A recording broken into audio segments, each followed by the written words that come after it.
நசுக்கிட போற? ஏன் அடுத்தவங்களோட கட்சியை பேசலாம்? எங்க ஆத்தா? உங்க ஆத்தா ஹாஸ்பிட்டல் போயிருக்காங்க. இங்க தானே வரும். ஆத்தா இங்க தானே வருவா.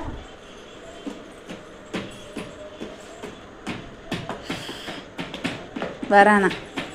காலைடு ஏறி உட்காருவான். பிள்ளை ஒழுங்கா பிடிப்பா. என்னப்பா நீனு?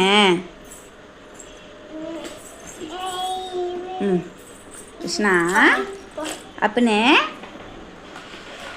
தங்க பிள்ளை தங்க பிள்ளை தங்க பிள்ளை தங்க பிள்ளை ரிஷ்ணா குட்டி தங்க பிள்ளை.